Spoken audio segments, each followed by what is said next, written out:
even be broader to be thicker. But what I gave you was one of the first sheets in the process in the year of works, because I felt like this idea is to see the self, be aware, and just start so simple. The work that we do for ourselves is so simple that it starts with just what we say, doing the knowledges. And doing the knowledge, right, is to be aware of a truth within yourself, but to come up with that truth, to actually investigate the self, to come up with that truth. And I made that build awareness square, that sheet, so that way you could see certain things. So that way you could see certain things and actually just be aware of the most simplest things to begin with. Right? So if you look on that sheet, right, and I'll just go through it, because some of the things that are most profound come from the most simple things.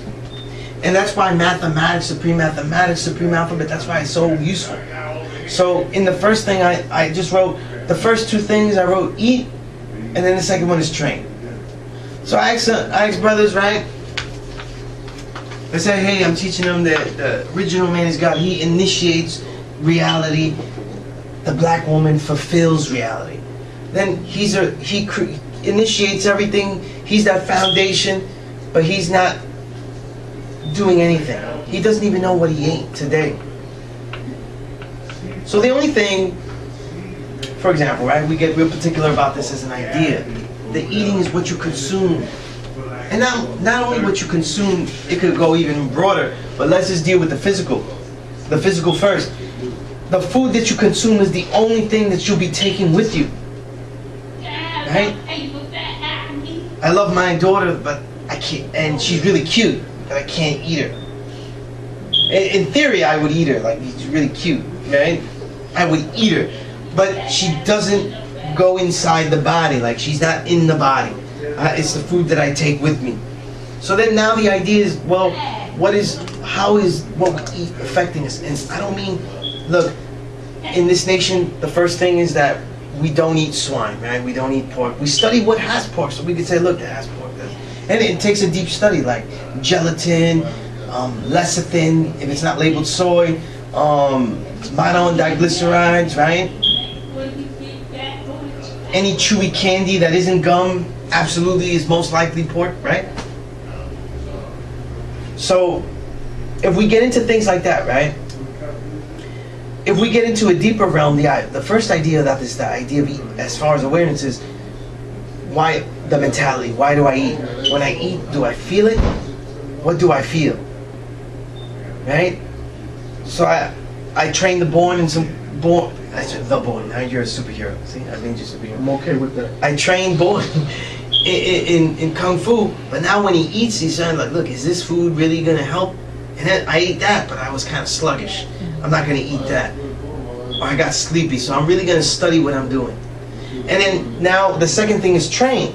How is he moving his body? What does he intend to use his body for? What does he expect out of his body? And can he do those things? And it could be as simple as combining the two now. We say now, look, what I ate, being aware of what I ate and how it felt.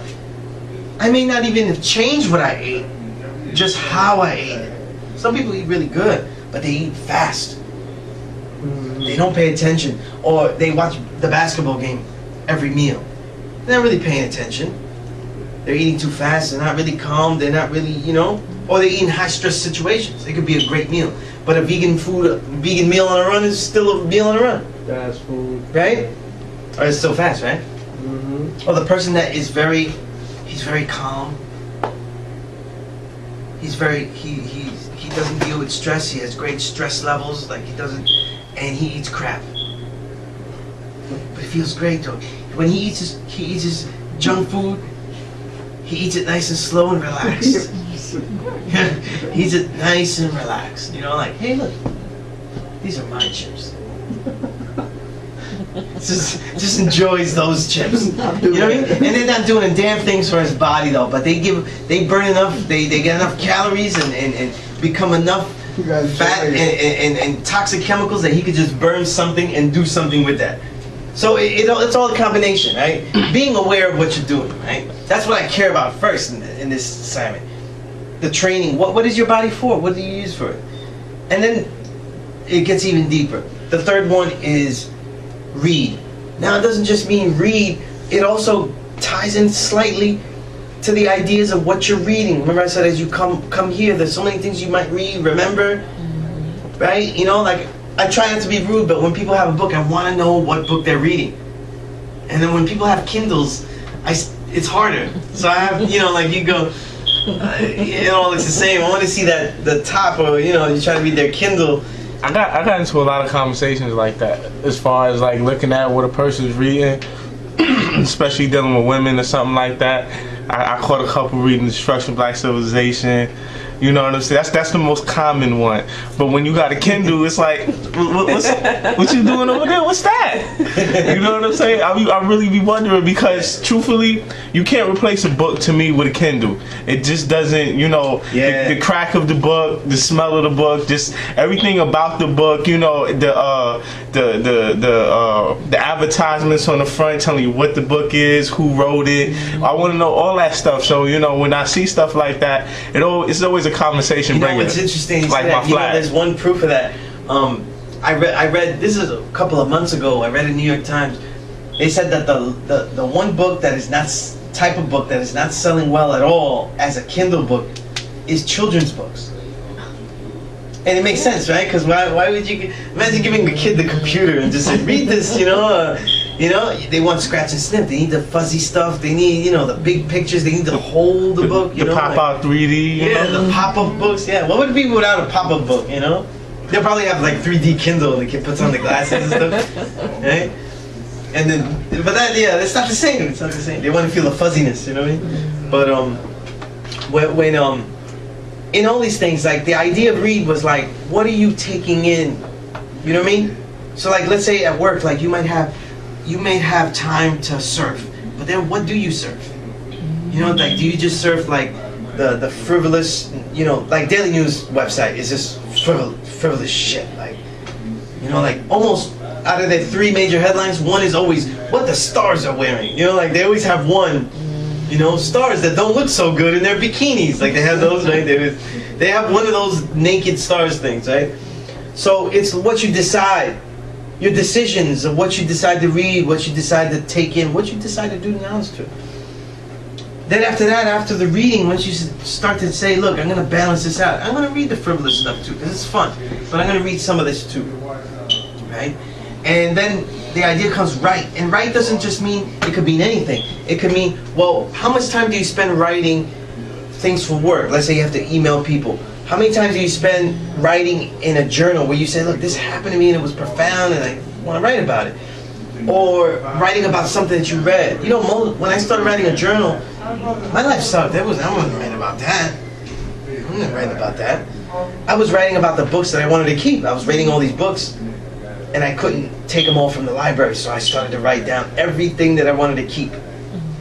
So then I started to memorize things really well because I was writing down whole passages, right? I started that with Destruction of Black Civilization, actually. Destruction of Black Civilization was a little bit too good to rip out the pages. Because before that it was like, you know, take the pages. But that had too much stuff, right? And then it developed where I was writing my own commentaries about it. Like I said, look, oh, he went here with it, but maybe he could have done this, or I like the way he wrote this, you know? And after a while, I started to write about the book trying to write it in the same dialect or mind frame as the author, right? So if the author wrote some ghetto shit and I read some ghetto shit, it didn't matter. But if it was like a scholar that wrote it, I would try to write in that vein, like if I was saying this to him, like in a scholarly way. And it developed my writing. I didn't have, you know, it developed. And it helped a lot because it helped me with character, it helped me with speech as well. And it happened a lot of times where I had to make a response about certain things in a proper fashion. And in my mind, I'm just reading off what I read and wrote in the journal. It's like the second time I'm doing it. So it helped. But what we write is key.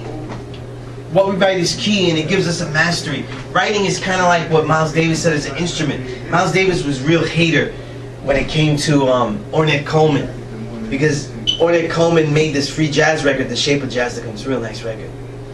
It's a classic, right? It's a real good record. And but Ornette Coleman said that he didn't really learn how to play the trumpet officially. Like, he just went in. And Miles Davis wasn't feeling it. And this is the guy that does all types of crazy stuff. He was doing almost every type of genre you see in jazz. He developed almost all of them.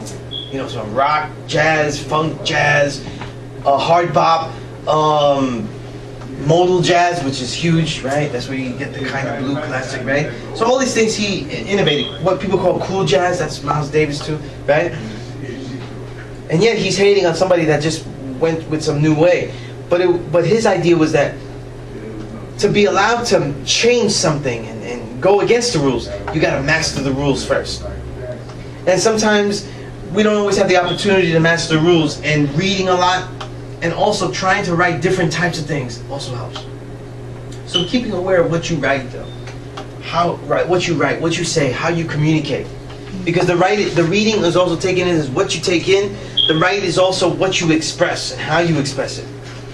I write because write is a special term, because the idea of writing is that when you write, you're writing and speaking to someone that is not there. You're speaking to someone that's unknown, and it's a rarity. It's a rarity, and it's a special communication. You know what I mean? Something that wasn't there it was always there with writing. It's there now with music, right? You make a song, people hear it, you don't even know who heard it. But before, music wasn't like that. Before music was recorded, music was on the spot. If there's nobody that sings good in your village, well, you don't know no good music. It's a rap, you know, you gotta travel, right? But it was always that way with writing, where it's a possibility that someone that you don't know. So how do you communicate to people that you don't know and will not see? It's a dynamic that always should be appreciated, you know? And the last one is if Allah, the word Allah is different than God, right? The word Allah, God means supreme being. It actually means supreme being, so it's an individual. The word Allah encompasses even more of that, where, to simply put it, it would mean one and all. So we said born is God, but we could also say born is Allah. Born is Allah, but wise is Allah too, so it's the one and the all. See? So in this respect, Allah is a much far-ranging word. In fact, every time you read any type of Islamic text, and they have great literature, from philosophical literature, the poetry and things like that, every time you read the word translated as God in their text, it's a mistake. It really should be Allah. You know what I mean? It really should be Allah. They would make a distinction of supreme being in a different way. You know? And it's just a note, because sometimes it does, you'll notice that it really does change what they were trying to say about that. And but the last thing is about that concept, because if it's the one and all, that means that to be Allah, to be creator in your own creation, to be the manifestation of creation where everything is fulfilled through you, it means that the concept of sharing is not something that is forced, but something that just happens automatically. So taking notice of that is how you can do it even greater and even more sincerely. So that's why the last one I wrote, share, because to get you to focus that, look, whether you like it or not, everything that you learn, the sincere individual will share things just in the way that they do things a different way, where it shares many concepts just cause, you know?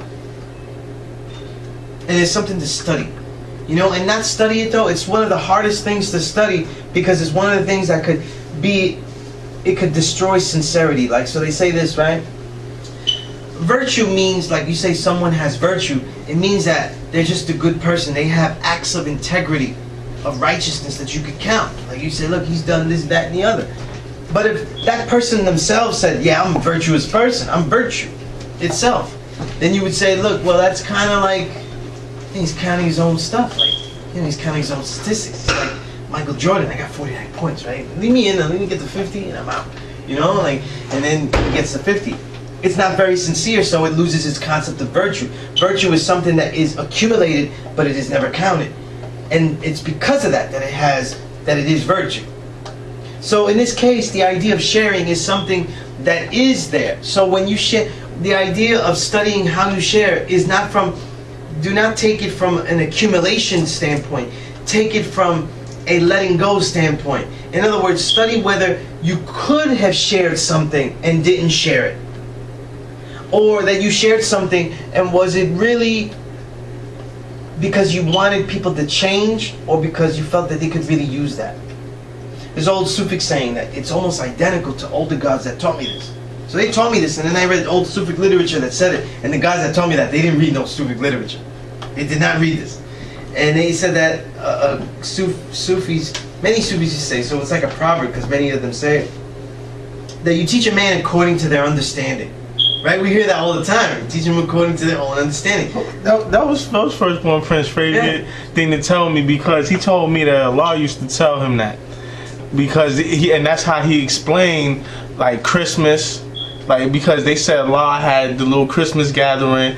That's because it was over your head. This is how he explained it to me, and he taught people according to how much they understood. So this is what they're looking for. They're looking for things like this, and for him to come to the masses as he's coming to them as the people. Since that's the case, he's coming to them and he's showing them how righteous people would do it. So, you know, basically Prince would always tell me that he would teach people according to their understanding. And by teaching them these ways, like we had a conversation, there's a lot of stupid motherfuckers that can say taught him, that was taught by him. There's a lot of, you know, real, like kind of off dudes that can say, yeah, Firstborn Prince taught me. Yeah, but, you know, if you was a naive, stupid motherfucker, he taught you some dumb shit. And I can't say that better, right? And that's exactly true, you know, and it's something that, you know, it's funny because he may have read that too. Prince, I would say, may have read that because he was Indeed. a real Islamic student Indeed, of the history. But other gods have said it too. So they either got it from Firstborn Prince or they just came to that point. Nah, Prince told me he got that straight from Allah. That's what Prince taught me. And it's amazing because most likely Allah did not read Sufic literature, you know? Like, Yeah, most it likely. wasn't even available like that here, you know? And Most likely you have to he go to didn't. the universities to see that, you know? I think that's a natural thing that a teacher Yeah, realizes. and they would realize it, you know? It's just in Sufic literature. Sufis are like the Islamic sectors, they're the sects of Islam that they don't deal with. They'll say that Islam is not a religion. They'll say that their religion is knowledge. And they were nomadic peoples because they were not accepted often, and they were part of different orders. There's many different orders, but they were all nomadic, but they didn't stay, and they were usually, you know, paupers. They were poor people, and they taught by morals and stories. They didn't teach by, look, you're this, you're that, and a lot of them taught by the arts. So a lot of them sang, a lot of them were poets and stuff, like the most famous Jalaluddin Rumi or Hafiz. Beautiful poets, like they just read them for the poetry. And they would teach by theme too. Since the Sufis is nomadic, would they be civilized? They would be. Like, what I mean by nomadic was that they just made themselves very unknown. So sometimes they would have to leave, but that area would be known for that order. You know what I mean? But they had to be under the radar. So they were known as nomadic, you know, like they were known to the people as nomadic because they couldn't stay in one place. So it depends on the order. Okay. You know? But they were civilized, you know? They were civilized. In fact, a lot of them were the civilizers of the areas that they were in. Okay, because you know, dealing with civilization as far as having said place, dealing with said science. You understand where I'm coming from? It's a good question. Isa, you want to say? No, I just wanted to say that about you know, what Allah said to Prince, and how he didn't read any Sufic literature for saying that. It's just I was thinking about this idea about you know, the grafted mind versus the original mind, and how that translates into blackness, and you know, being in tune naturally with the universe. The grafted can't do that. And so when you have a white person telling you, oh well, there's white people that don't have a calcified pineal gland, meaning that they have melanin, but the melanin cannot be activated by the brain, right? There will be white people that tell you that, and in reality there's actually white people that do not have calcified pineal glands, which means that they do have a level of melanin actively working in their body because of maybe some back then some mixture in their DNA with, you know, original people. And so then how do you identify what a true white person is from, you know, from if you cannot distinguish that scientifically because of whatever mixture they experience. So what I was thinking is funny is that came out because this is something that I was writing about, is this idea, and how then you learn to identify who is the original by their mentality and the way in which they interact with their surroundings. And so an example with that is perfectly what the father said. How is he able to draw out that understanding for within himself if he hasn't read any original Sufic literature? So I think that's amazing, because that shows his originality and his ability to reason and draw that out within himself from the earth. I mean, maybe there'll be instances where, you know, there need to be more specific ways of measuring this black mentality, but I think that would be an initial measurement of, or, you know, measurement is the wrong word, or identifier of I think what one that of the is. things to be easier, right, is that throughout history, these spiritualities that have taught that man is God, that the science to deal with is the science of letting go of illusion and belief. These are all universal themes throughout history. The original man being God, this is something they had to get higher. So only the highest disciples got there in most of the ancient teachings, whether Sufic orders, whether Taoist orders, whether Buddhist, Zen sects, whatever, right? All of these had to go higher. Includes Islam as well. But what's like all of them is that in many respects, right? Just take Islam for example. Islam has a format to it that has always been mathematical. And that's something that when you start to study, you say, why is it so palatable? Why is it so workable? That Islam just fits so well with like the knowledge of self that we're dealing with. And it's because it does fit very well throughout history. So like when you study, let's say the Moors, it was very easy for them to take history. When they went to Spain and conquered it, it was very easy. Not only conquered it in a different way, because they were accepted. White society was crumbling. So they were like, hey, come on in. It was broken, whatever they were doing, right?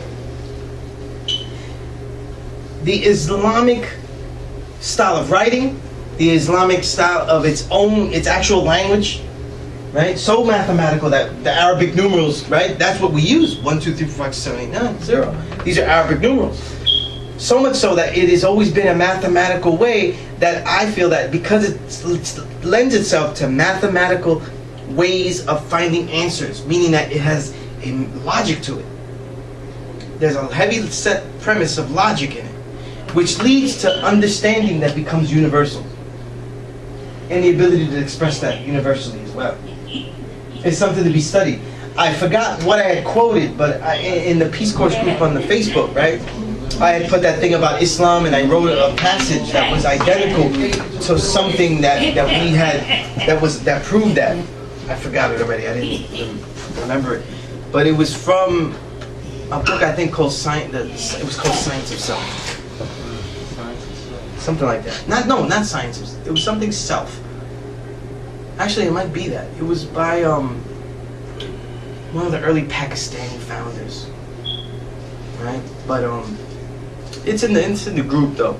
But at the same time, it lends itself to a mathematics and a mathematical structure that aligns itself with not only what is it aligning itself with the way that we do things in rhythm, in continuity, in fluidity, and it happens to get to the same points and insights as it goes along, right? Just like in the Sufic, my favorite title, the Sufic book, was Idris Shah's The Perfumed Scorpion. He said the truth is a perfumed scorpion because it destroys you as you get that truth. But it's perfumed when you get it. It smells really good. The only reason you even get that close to the scorpion, it's a perfumed scorpion. So, and in that case, so he reiterated those proverbs of, you know, teaching a man according to understanding, which means that we have to try to learn who it is that we're speaking to before we try to tell them who we think they ought to be or what they ought to do or what they could use, right? And as I perfectly, magnificently, and mathematically segue that back to what I was saying here, right? The idea of that build awareness square is just a startup, so that we can say, look, these are things to be aware of. These just 5 things. If I could master and have a knowledge of what I'm doing in all of these 5 things, where like the last 7 days, listen, the last 4 days, I always remember what it is I did in those 5 things, and what I'm working on in those 5 things, then you have a mastery of yourself as it's developing. And you're able to see different changes and things. You see? And you know, this is important and stuff. And that's just one thing. Does anybody have any questions? I think Yolanda, I gave you so much stuff that I would expect you to forget everything I just said. But if there's any question that you have, feel free to always interrupt me. Because as you can tell though, I go on tangents and I love to take trips to different places and stuff. This is more like a web, the way I'm speaking, as opposed to a straight line, you know? So I do try to make it full circle, make the web useful, but it has a lot of stuff that I'm going into, you know?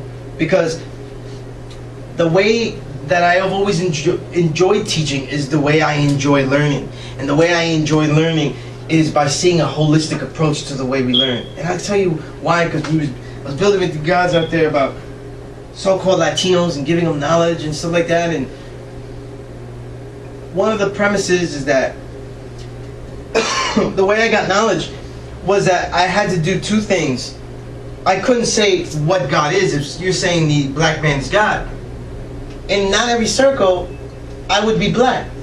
In certain senses that I wouldn't be black. In fact, I could write white Hispanic though, right? Or I could say, look, hey, I'm not Latino, I'm Italian. Forget about it, right? And just do that. But at the same time, right, the concept of it, right, is that I had to actually get through the idea of what is a black man and what is the depth of that. What is this unity that we call black? So it's on the premise of this, as an example. The universe is said to be empty because it's just space. It's just black space. Yeah, right. But it's full. In fact, space is composing. It has everything, and yet it has the capacity to fulfill everything. It's endless. It's a womb. Right? Yeah, it's a womb. It's a womb. Right? So when you look at it that way, blackness is fullness, and yet it is emptiness as well. Right? It has that balance with it. And in that case, so I had to find out, well, what to be a black man, what does that mean in the context that we're dealing with, the most profound depth. So we say, look, the original man is the black, brown, and yellow shades. So I said, what's the science of that? And we'll go into biochemistry, right? We go into the sciences of melanin. We start going to a deeper science of melanin that isn't so superficial. We go into a science of the ideas of how phenotypes developed. See, one of the things, though, that really, just in general, just as a short answer, there's a lot of problems with the ideas of phenotype. Phenotype meaning how someone physically looks. Because people think like what a black person is just the phenotype, not just shade, but also the features. But the features aren't the only aspect, because all over Africa you have these phenotypical features that are not there. So broad nose and big lips are not everywhere, even in Africa.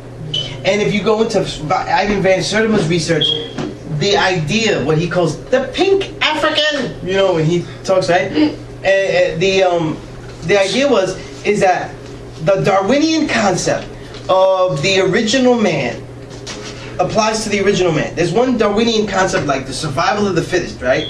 When he studied animals mainly, right? And he studied animals mainly because he felt that animals were superior to humans. And of course the humans around him were not that good. What's So that? Darwin, right? And you know what's funny is, sorry, the women of India that work the land and work in conjunction with the land in a holistic manner, Darwinism. they view cattle, for example, as an extension of humanity, but not superior to humanity. Where? The original women in India that you know work the lands and stuff. With the work, you know, they live in villages and They stuff. consider the cow to be like a mother. The cattle that they raise, right, for agriculture, they don't eat them, but they see them as an extension to humanity, not superior. That's funny because, you know, Darwin saw them as Yeah. superior. Well, the thing is that he dealt with the idea of survival of the fittest. The European does not adapt for survival of the fittest. He has not adapted.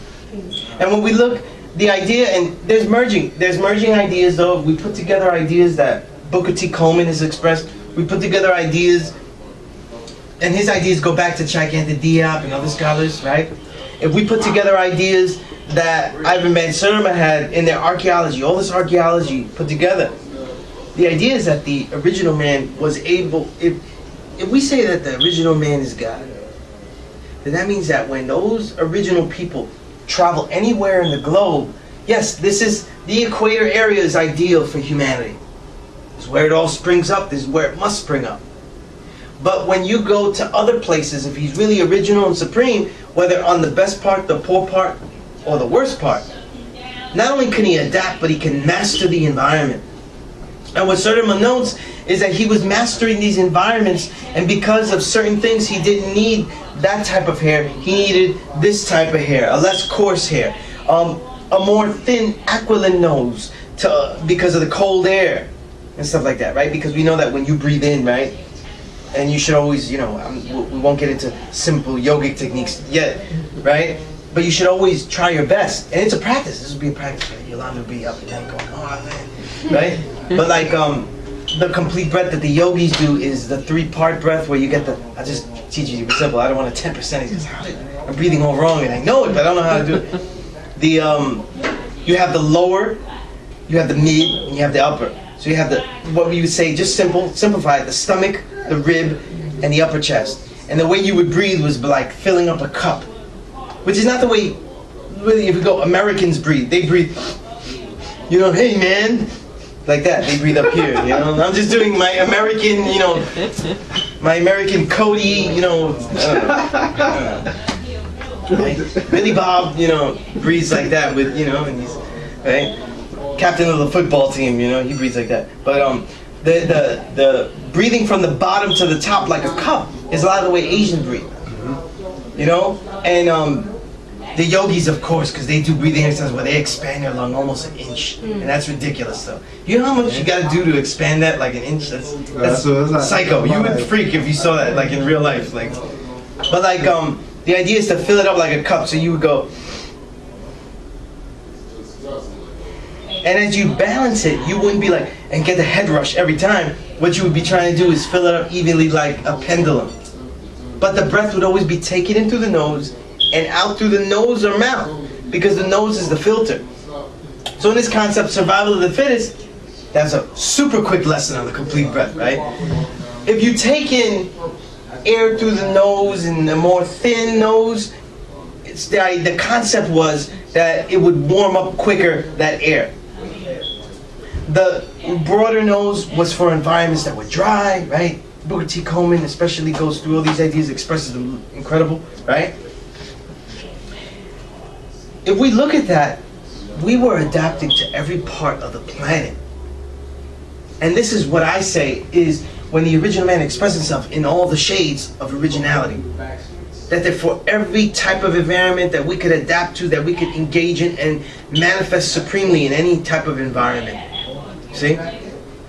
Now they say this, they'll say that the European came about, that he's mutated because he's like an albino. This is what they say, albino. That he's mutated, that he comes about, and that he has like he's lighter because he's up there. He doesn't need the melanin because he's not really getting any sun rays. But the sun rays are crucial to life, so you need them. So I would think, right, if there were limited sun rays and you needed energy from the sun, and mind you, the excuse is that they have vitamin D from fish. But not every place in Europe there's nothing in Europe, so there's not fish in abundance, you know, right? And even if there was, that just sets off the vitamin D, but what about the other aspects that are needed? So my thing is this, right? If there was less sun, then I would think you would be blacker. Like you'd be pitch black in dark, in the coldest weather, because you don't have much time to absorb. So all of the melanin, and the melanin is not from the skin, the melanin is from the brain, manifesting through the skin. So it is not only unquantifiable, as T. Owens Moore notes, but it also manifests itself throughout all the organs in their own unique way. So then now when this happens, the idea of this white man, he comes about and he cannot master any environment that he's in, including the environment that he's in, Europe. He didn't master Europe. He went down into Africa and in India immediately. All right, immediately, and pillaged it all, brought all the resources back up, and then said he's mastered. The Europeans mastered this stuff. But he mastered it though, where by the late 1800s he still isn't bathing. Terrence McLaughlin's dirt. He still isn't bathing. That's just yesterday. Yeah. He still isn't bathing. He gets oils from the Moors from the east, and he douses those on top of his dirty body. You know how he gets new fitted? You know how he gets the fitted? Because it crumbles on him. The clothes are so old they crumble. And the boots, babe. Talk about why those boots that Oh, are in style now that in girls England wear. they said that they From had the the high boots that heels, are- all of them, because the sewer was running through the street. That shit. It was only when the Moors brought when the Moors built up Spain, and they there's a documentary called When the Moors Ruled Europe from BBC on YouTube. It shows you how they built up society to have perfect sewage systems and circulation of air and purification of the air by just water fountains. You know when you go and you see a big water fountain and everything like that and it smells fresher? That's from the Moors. These are innovations that they made because it cleaned up the air, the running water. And that's also, it's interesting because it comes from the Indians if we get really close, because anytime you deal with a lot of water technology, water science, it comes from the yogis because they dealt with a lot of science of water. You know what I mean? Like, the yogis deal with the charged particles of water and how to activate it. So they'll say, like, even when you drink water, simple yogi science of water, right? Water cure. I'm going real simple because this is like for baby yogis like me. They'll say, take a glass of water and mix it because it'll start to ignite the living aspect of the water. Mix it like just water, not mixed with anything. Just turning the water, activating the water. That water that has been moved is better than water that has been still. You know, so it gets to that profound degree, right? And we know the experiments of like when they play music that sucks, you know, like heavy metal and shit, and the molecules of water look like crap and they have no form, and then they play beautiful music, you know, insert original man genre here, right? And it starts to get beautiful shapes, endless shapes, sounds, right? You play some jazz, you play some, you know, hell, you play some nice Chinese classical, you know, like, you know, and it gets a different shape. It gets, you know, a shape that you can see, beautiful shapes, endless shapes, like snowflakes, right? We think of as snowflakes. So when you think of all of these innovations, right? When you think of all these ideas, this idea of the lighter shades coming from white people. So now when we see every lighter shade of black is only because whites decided to mix, has two errors in it. It means that it doesn't take into account that the original genes are dominant, and you would need, let's say, like if all China is yellow, you're telling me that if they were originally black and brown, right? You know how many white people would have to dominate that population to make it that light? It's a population of millions. And that means by this technicality, being the recessive weaker gene, not even recessive, we're talking about weaker gene, they would need billions of people inside China. And these are questions. These are not even founded. These are ideas to think about, research questions to think about, to go even on a deeper level. You see, so when we start thinking about the original people and shades and color and who's original, who's not, the truth is, a lot of it ends up being choice. A lot of it will be choice. Because let's say we see, like, let's say the Latino, there'll be a brother that is the shade of born, but he says, I'm a white Hispanic. I'm from Miami, and it just doesn't go down like that. I don't deal with I enjoy Afro-Cuban music occasionally, but I don't go that way. Or you could choose to be Fidel and just get all your troops and go to Angola, you know what I mean? Right? So it depends on how you choose that, because there is almost no people that are purely of what we would say that made white man version complete as is. It's impossible. There's no way they could have lived this long like that. In fact, the Renaissance right? You've heard of the Renaissance, right? The Renaissance is actually from the lead that led them out of the Dark Ages. The Dark Ages was what I was explaining about Europe, where they didn't have anything. Spain was just destitute. Spain didn't have schools, they didn't have education, they didn't have anything. They didn't have anybody that even bathed. Right? Because even when they got rid of the Moors and Queen Isabella and King Ferdinand sanctioned all of the conquerors to come to the Americas, she was known as bathing. She bathed supposedly 3 times in her life. Damn. And she was considered really clean. Yeah. Right? That's okay, right? No, wait, what's going on?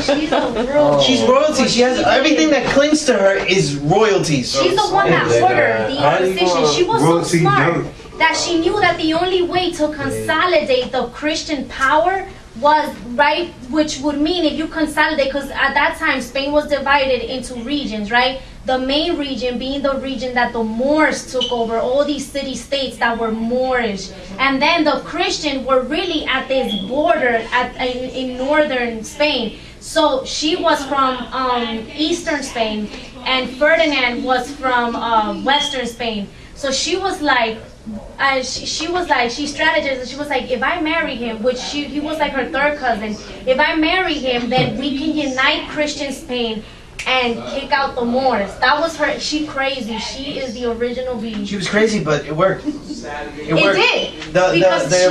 The greatest example of whitewashing is Spain's history, where even today Spaniards they just don't want to talk about it.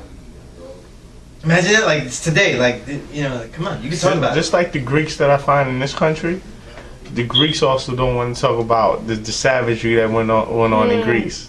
They don't want to talk about that part. Not because, I had got into a conversation and they was talking about how their people were so great. Psych. And I was just like, really? With all the theft that went on, what did you do? I'm trying to figure that out. What did you do that you didn't steal from somebody else? Yeah. And they was like, oh, no, we don't talk about... After Socrates lays down his life, their history of integrity kind of went down with that. He tried to talk about philosophy. I'm like... What word in Greek means this? It's like that when that old KRS-One song. He said, "If the Greeks love philosophy, then why did they kill philosophers?" That's a good line. But that's a good line. That's a great line. But the idea was that this was, when the Greeks were learning in the Egyptian mystery schools. Let's go back to what we were talking about. I mentioned before, the Egyptian mystery schools. Egypt is so crucial to today's Western civilization because it's the foundation. The Egyptian mystery schools are set up, they're not even called that, but that's what we call them today in hindsight. They taught the rest of the world in chapters and orders that went, or that you went to them, and you had to be accepted. Many of the Greeks in the beginning were accepted as sincere students. Pythagoras was a sincere student, Socrates was known as a student. But they didn't get up there, right, Sonia? They were sincere, but they didn't get to the real but they got a lot where they could build society, because look, what Pythagoras got, he's credited with the Pythagorean theorem. They still wasn't finished. Because apparently the Egyptians didn't know what a triangle was. There's no triangles in Egypt. Just big buildings that are pointy, right? So the idea, apparently that's how we get taught in school, right? Mm-hmm. So that's true. The ideas, right? And the ideas of these early Greeks, there were sincere students that went in. It's later during Aristotle's time when he starts to plagiarize, where he gets Alexander the Great to conquer and take what they have, but not just take, but take their intellectual development, claim to their intellectual development. So it's like when you come America, someone comes to the America and they go, "Who made jazz?" And he goes, "Jazz is an American art form." No, this is black. Those white people didn't do anything in jazz until Buzz Biederberg got to play, and that's way later. That's decades later, where he was pretty good. So like they had, that's like, it's almost the same as like the amount of time is almost the same as like people saying Eminem is the greatest MC because he has sold the most.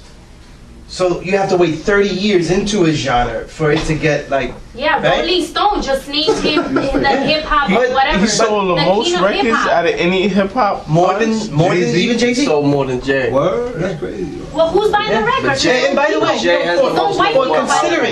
considering the amount of time that Jay-Z has been rhyming, 85. the amount of sales that he has, still beating Jay-Z is is pretty impressive as far as like on some devil stats. And that's funny because I've never owned the Eminem album. It doesn't matter which one, you know it is. Yeah. I never owned it. You know, it was always a burn. Never been my you know what I'm saying? And then I don't listen to that like that because I say this though as my own. I don't like Eminem and I don't like his music, and I think even for his status, he's sold out. But I think that he always deserved a record deal. He sold hip hop out because look at his career. Yeah. He went from hip hop and then let me go ahead and do what that Kid Rock mode, and I'm gonna go ahead and go rock, and then I'm put a little bit of rhymes behind it. You never was really hip hop. You was really trying to get into that genre, but you was trying to use these fans.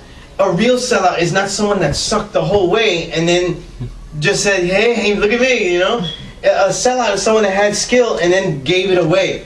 So like, and I'm saying it not because he was amazing. I never thought he was that amazing, but Indeed, God. the way he came up was actually like any other New York MC in the 90s. Like he came to New York and went through the fast beat crowds. He went through the underground channels. You know what I mean? I met him in '98 in the radio station in Baruch College. So you know, he was going all the way. Like he's in a CUNY radio station. So like, you know, he was going in like as low as you could go, right? I just said how low I was, right? Because I'm in the CUNY radio station. But the point being was these Greeks were sincere students at the beginning. They let it all go because power corrupted them. The truism, power corrupts, absolute power corrupts, absolutely is a truism. It's only true for certain peoples. It's almost absolute for all white-led societies. But when we look at this, we say, look, is there a pure white, pure this? They have always had to come back to get some kind of knowledge, to get some kind of guidance. And in that, this is how they mix genetically, phenotypically, and get something. So every time we see the white ethnicities that are most maligned, the ones that are let go of, they say, oh, the dirty Irish, those Italians. These are the people that have original blood but are trying to get rid of it. So Italians are good, Northern are white. The Southern Sicilians, they're too dark, they're too nappy, they're too this, because they have a lot of that blood. It was right there with Spain. They were conquered, right? So when we look at it, they've always been injecting them with new things. And when the Dark Ages were there, Europe was all out, and the Moors were reinvigorating all these places. They were stopping the Visigoths. They were stopping the Vikings from ransacking societies that tried to be made, because you can only make society if you're allowed to stay still and stay in one place and start agriculture. But they were destroying all that, and the Moors and their protection and their military might, their unity was able to deflect all of that, and so they were welcomed. And so they ended up being welcomed in Spain and started this reign for almost really over 700 years. I have a question for you. When did Shakespeare start writing? This is like in the 1500s. So because check this. On our research, we found out that Toledo was which was a Moorish city-state. It became the intellectual capital of Europe, which means that you had white men coming from Britain, because the lady that did the documentary, she's from Britain, and so she's trying. At the end she does that connection where she traces the British component, how they were influenced and all that. And in Toledo, who was the intellectual capital during the time that the Moors was there, one of the key components that the Moors innovated was poetry. It's fact that prior to the Moorish influence in Europe, white people were not writing in poetry form. So that was something that was really intriguing them, and it's always been in Islamic. When you read through the Quran is very poetic in many ways. Arabic, the actual language, is poetic, and so this way of writing, this way of dictation, linguistical spoken word that they had, the Europeans were mad intrigued by that. And it's something that, and I forget the name of the so-called British intellectual that took it back to Britain and opened up universities there and everything, inspired by what he had learned from the Moors. And I forget his name, but I can guarantee that Shakespeare's influence comes from the Moors, and his way of writing, his cadence and all that, was the poetry in which he wrote in English, in Old English. Well, I would say you this, can right? almost infer that the influence was there. The nature of scholarship that European westernized scholarship is so frustrated at, that we deal with now, is we have a suspension in belief. We suspend all belief in white superiority. So even Isaiah, like, she didn't have, but she said, look, and here. Well, because but it it starts just writing makes in the sense. 1500s, So this is where we right? go. And the more in Toledo is established. Well, they weren't writing. It was the Moors. 1100s, It was the something like Moors who brought the paper they got from China into Spain. So they didn't have paper anyway. So they had, they're still the fathers of that writing, because they didn't write anything. They didn't write anything in Spain. Paper was brought by the Moors. But extremely mathematical society. Just as ancient Egypt with the Pyramid of Giza and all these things, mathematically based society. There's also poetry in Kemet on the walls, written like certain pharaohs would write things to their women, different poems. Like I gotta bring it in because it's some real nice stuff. Like Akhenaten has a poem on creation. Where things come from, how they seen it at that time. That's why I don't listen to a lot of other theories, because everything is written on the walls. When you read African philosophy, it's a real good piece to have as a reference piece, because that particular book, what it does is it doesn't matter. There's no theory in the book. Here's the wall. This is what it says, and if you don't like my translation, here's the alphabet and translate it yourself. Yeah, that's something we've talked That's about. Obenga, right? Yeah, you gotta copy that shit. That's something that we've discussed in this class before. How all original language are very poetic. Every original person, every original Because it masters mathematics on a that's rhythmic what it level. is. It's like we're in cadence, tune the with rhythm, mathematics, yeah. so the actual language is poetic. Like the Native Americans have a form of poetry. The Mexicans who are Native Americans with the corridos and all that. Even in modern context, hip hop. The first form of writing expression that's saved for the future is through those architectural walls.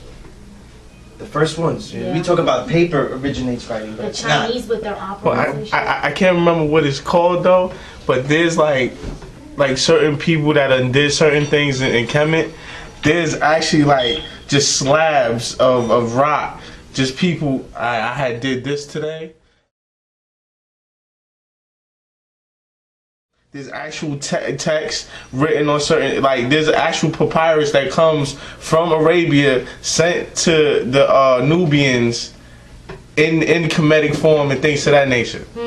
Yep, you find that in the Mayan civilization too, and the Incas of Peru. Yeah. So I forget what it's called though. I forget what that's called, because it's like it's just common people. It's not like it was a pharaoh that wrote it. It's actual common people writing down what was going on at the time. That's peace, because that shows that there is a high literacy rate amongst our people back then. Interesting. Yeah, these wasn't high officials or anything like that. This is just regular people, and something was exciting in him today, so he said, let me go ahead and make sure this is documented so that people can know this. You know what I'm saying? That's peace, yeah. That's peace, because the history, when white man teaches us Egyptian history, I always had the idea that that the vast majority of Egyptians didn't know how to read or write. Because they say, oh, so this person needed, this king needed this and this amount of people to build the pyramids, and these people were slaves and they didn't, so you assume that they didn't know how to read it. That's stupid, but you see how they teach though. Like I could look at, like, certain people tell me I'm too logical when I talk about the slavery, and when we're dealing with Kemet, they say I be too logical. And the reason why they say I'm too logical is this, because I would like to see a slave do let me see, physics, geometry, and algebra in order to build a pyramid. I want to see them do it. That's what you need to build a pyramid. So if you don't have those skills, tell me how you explain to a slave that didn't know the language how to do that mathematically correct. Yeah, I mean, yeah. That don't make any sense to me to say that a slave built that, because it's not like, oh look, pull a hoe and the horse pushes it and you till the land. It's not the same concept. This is mathematically engineered. Last degree. And even had a deal in Blackness Science, edited by Serdema. there's an actual there's images of the I don't like to say that, of the machines that they use to build up. So they needed, how do you understand the engineering behind it, or how do you go about even managing the machine if you don't have, right? If you're stupid, right? Exactly. And then on top of that, this is something that went from family to family over generations. This and never deviated from what the set plan was by the great grandfather or so on and so on. They never deviated. Like this book that I'm reading called The Temple in Man, it took like by Lubbock's. To what was it, like 3 generations to build this temple? Yeah. And these is 3 different generations they had to go through, and the one right after the other, they came behind them, and everything is exactly the same. But these is 2 different generations. I mean 3 different generations doing it. And there was, you know, God was helping that book. That book is all Lubitz's work is also written in a simpler form by John West in Serpent in the Sky. So it's always a good supplement to go with that. Yeah, I definitely Because, understand. You know, Lubitz. No, I'm just saying, Lubitz writes with no concern for the layman. He does. He writes no concern for nobody else. And another thing I don't like about Lubitz is that it's a lot of that we.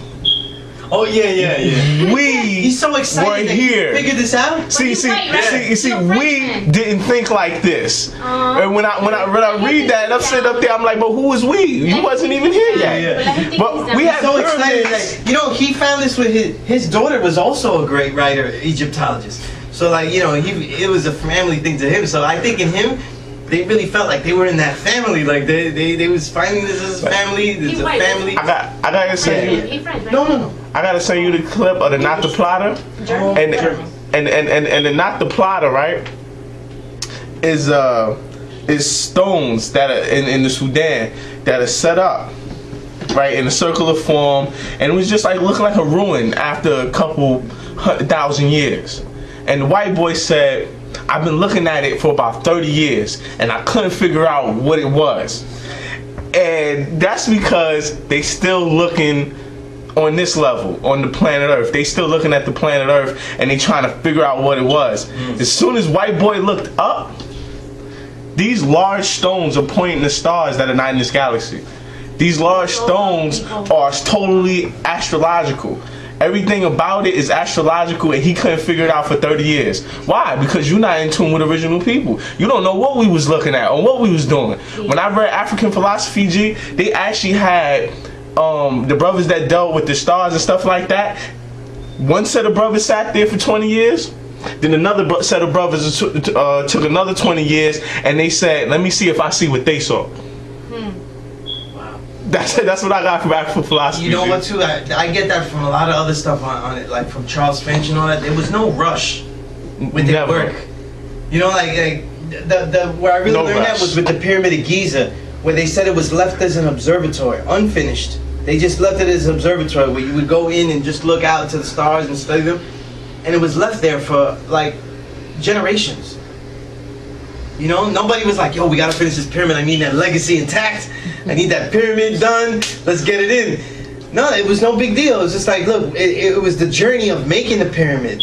So in many respects, maybe they didn't mind not finishing it so fast. And that even translates to the way in which you study the universe now, because the white man, the way he studies it is with this fear. So when you watch, you know, let's say you watch, there's this really good series called The Universe, right? And it's on its 6th season. Or what, I don't even know if it's completed, whatever. All I know is on YouTube, so you can watch it.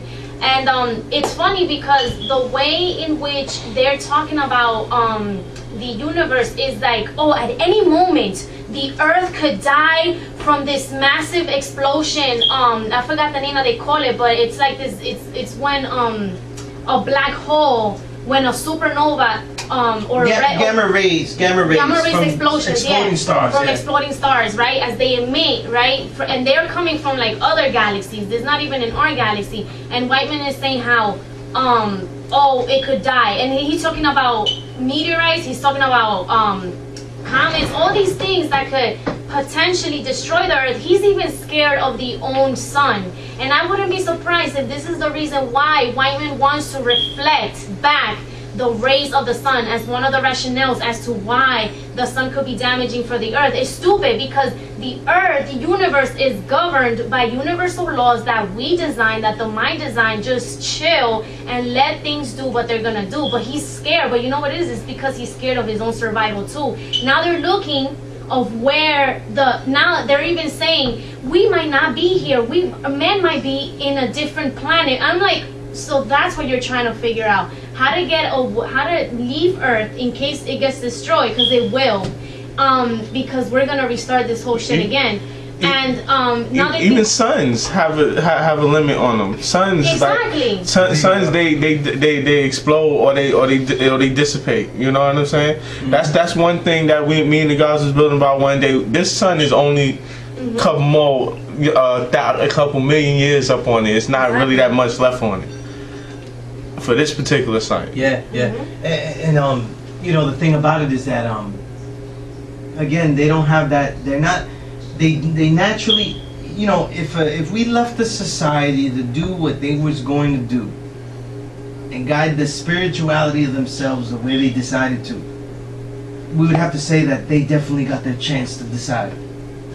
And yet when they make those decisions of what their spirituality is, it's never in the decision of them being in tune with the creator, not even that level, or creation. It's always in a state of fear.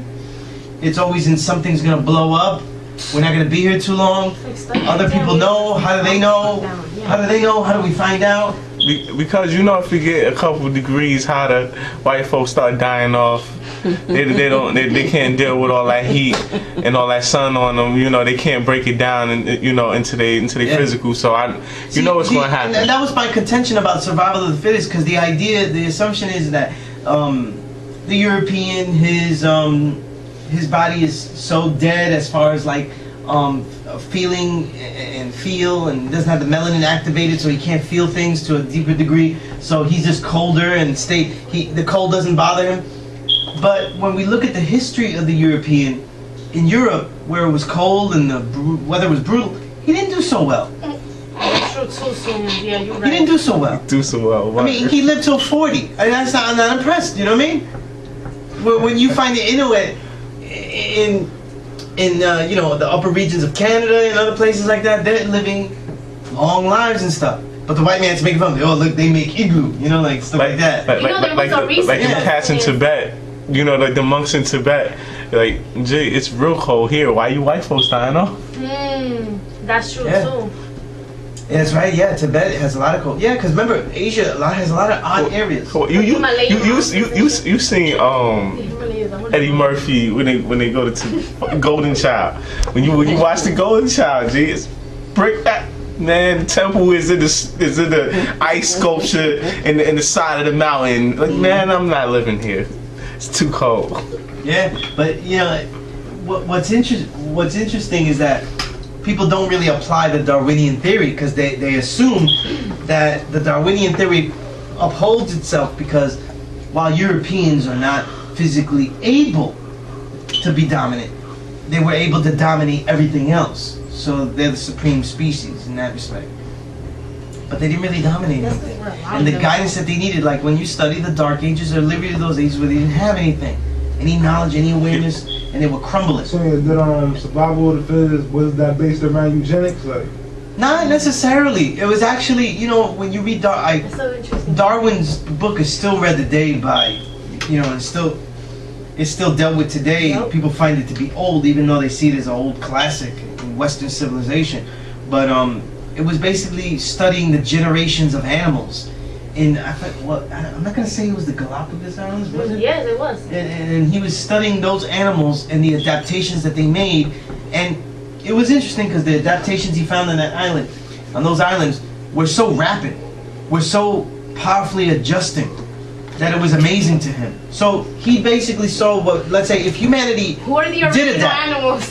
That's what it is. But if they did adapt, right? If the people did adapt, he still would have to wait a couple of generations, and he'd be dead by the time he saw anything. So to see it in the animals, to see it in the animals is to see it in a faster rate.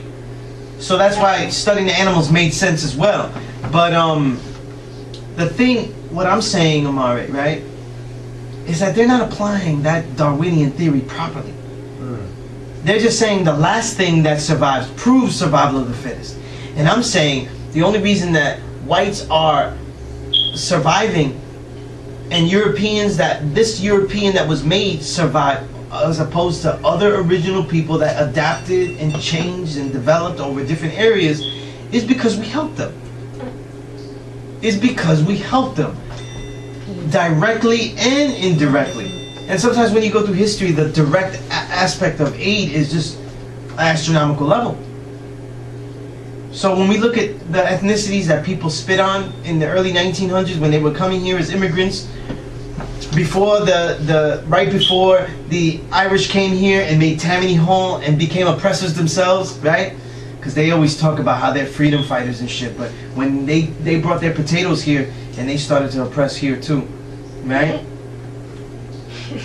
And the idea is, right, is all of these white ethnicities in the lower realm were really the white ethnicities that the original people were saving from extinction, and that they didn't have the time to eradicate or to whitewash their blood.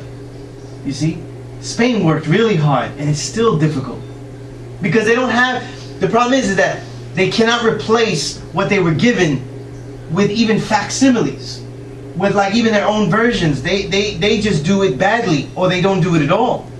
So when you go to Spain, we go Spain flamenco, da, da, da, you know, and all that stuff. They don't. The average Spaniard doesn't do that. That's an Andalusian. That's something from the Gypsies, right? Which word comes from Egypt. What they call themselves the Romani. So if you ever research, you think, oh, these are Europeans that are doing this. They're white people. The Gypsies call themselves Romani, but they're original people. But they call themselves Romani. And I forget what Romani means, the etymology of it, though.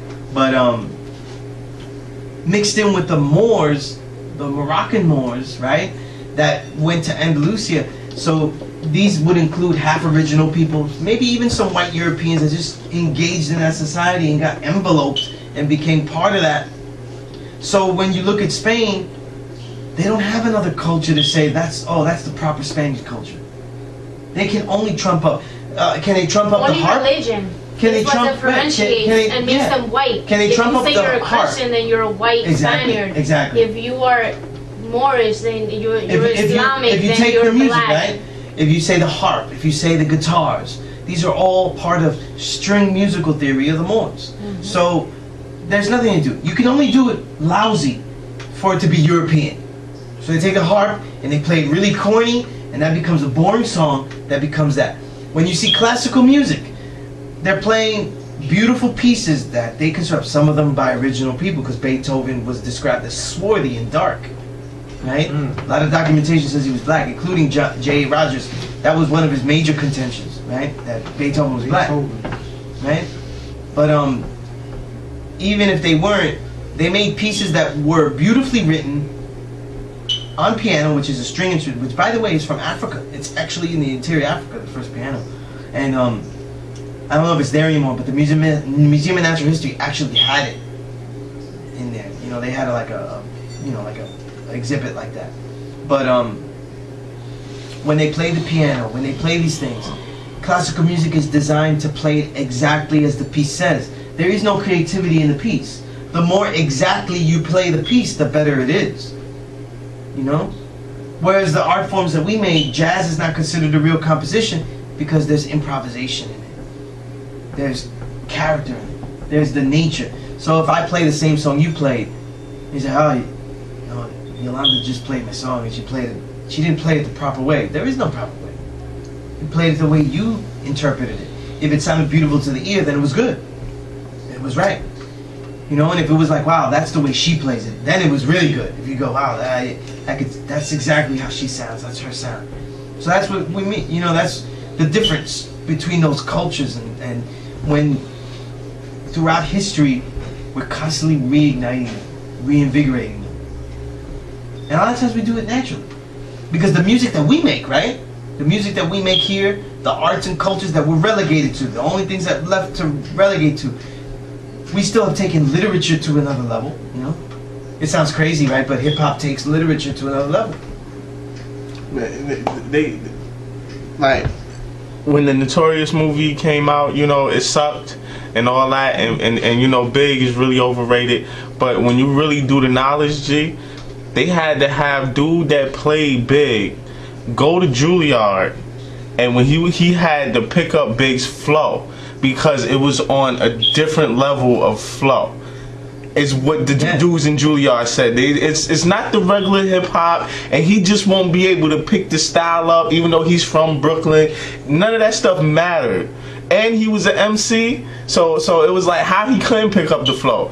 That's because Big was so ill that his flow wasn't just some regular average dude from the block. Right. So when they went to Juilliard, they counting the seconds in between certain punctuations, certain bars, and the way it's put together and like mathematically breaking it down. And Big did all this shit off the top of his head. Yeah. He didn't need none of y'all. They haven't been able to compute soul for a long time. And they can't do it. They can't. Soul, like, how you do that? They try. But the thing is, look, let's look at that. So they can do it. They robots. They want to be able to have the soul. That's exactly what they are. But look, computing soul is something that we actually can do. Good. We actually know how to do that. It's so natural for us, though. Every time, look. I'm talking for like a color. Think of it this way, Mari, soul, right? It's natural for us. Does Michael Jordan play with soul? Indeed. He played with soul. But it's totally unique creation. But at the same time, though, if you look at the earlier runners, who was he learning from? Dr. J. Right, Dr. J. The early guy, George Gervin, these guys, right? Right? Because George Gervin had a lot of soul when he did that layup and all that stuff. Putting all these things together, though, it becomes a package where they develop that soul. So, like you say, look, I was gonna say Nas, though. I'm sorry. Oh, I'm sorry, anyways. We could think of any other MC that's like, you know, of that school, like Guru or somebody else, right? They studied Rakim. They computed the soul in their mind. It computes, though. There's a cadence they understand. There's a you know. So when we say, look, Rakim has that calm flow. It has a cadence that naturally, internally rhymes, externally rhymes. It layers the rhyme. It's natural. But monotone rappers naturally can find that. Monotone rappers do lose the audience. I'm not denying that. No, really? They lose the audience because like when people don't know that music, it's hard for them to get into it. You understand what I'm saying? So it's like they'll lose the audience as far as they'll be saying some off the wall, some poetic shit, and then when they really look at it, or somebody else looks at it, they didn't catch it the way somebody else would caught it. So it's like I'll give you since it's so right? monotone and they don't got the pump like Pac can say exactly what Rakim said, but you would feel it, understand it much faster because how he emphasized it, the way he delivered it. Mm-hmm. Well, I'll say this, right? In all music, right, the innovations that we made a lot of times have to do with cadence on both extremes that are both so misunderstood. So something gets monotonous because by being monotonous, you can extend things on a different thing. So like some people find when, you know, in jazz, right, it's a good example. When Miles Davis started doing funk, it seems chaotic to people, right? Like, oh, the funk is crazy. It's just crazy. Miles is going nuts. But to actual jazz musicians, it was boring. Because in funk, you don't really improvise. You explore the funk. You explore that break. Like, you explore that beat. You know, you go in that beat, that rhythm. And you know, for like, you know, he's got songs like for 20 minutes, he's just doing the same beat. You know, you're like, oh. But we love the funk, so we're like 20 minutes later, we're still like, yeah, you know, we're still in there. But like, jazz musicians, they were dissing Miles. It's like, you know, we do the funk, that easy stuff. It's just, you know, the same thing. It's the same backbeat. It's like you're not doing anything with it. So they didn't see the depth in that. So sometimes monotony has a depth that you can't explore the other way. So it works both ways. In this case, Pac, Big too, their cadence and flow would be more jazz-like, where it would just not have a predictability to it. You know what I mean? No boundaries too, God. Exactly. Like, Yeah. it's the same thing like with 180. Like, you know, everybody's not gonna do the technique the same way. It's based on creativity and like and having no right. boundaries. But when you stop one thing from progressing, you're actually going deeper into. You can actually go deeper into that area. You know what I mean? So when like Rakim, he slows down the flow, right? Too many on the mic at one time. Like these are unheard of things like slow down the rhyme. He's saying slow down the rhyme. When he first recorded my melody, Marley Marl was like, what the hell are you doing? This is crazy. He's like slowing this shit down like mad slow. And then, but when he does it, he's able to extend the rhyme, make the rhyme longer. But then other people figured out how to make it chaotic again. And have that many bars, but still make it chaotic. Cause like, when you hear Nature of the Thread by Razkaz, it's not a monotone delivery, but it's 7 minutes long. And he's talking about like history, he's going through all this history, a lot of the history that we just said. So like, and it's not in a monotone delivery and stuff. So it's like, it depends on how they decide to go with it. It's amazing. But like, that's what we're saying here, the great artists are able to compute that soul. They understand it. You know what I mean? Whereas what I mean by the European trying to compute the soul, the westernized way of computing ideas, they're trying to find an exact pattern as if it will lay itself out exactly. And yet even when we give it to them, right, the breakbeat repeats itself and they still can't figure that one out. The breakbeat repeats itself and they still can't figure out how that works on that level. Right? Let alone, we're not even gonna say dance to it though. Because the breakbeat wasn't made for them. Yeah. Like you know, and it takes decades for them to get used to it. It's only now that you see like breakers from, you know, European countries that actually could do the routines that were already done. They just following. Yeah. They not it feeling takes them a that. while to do it. They not feeling that. They following that. Yeah.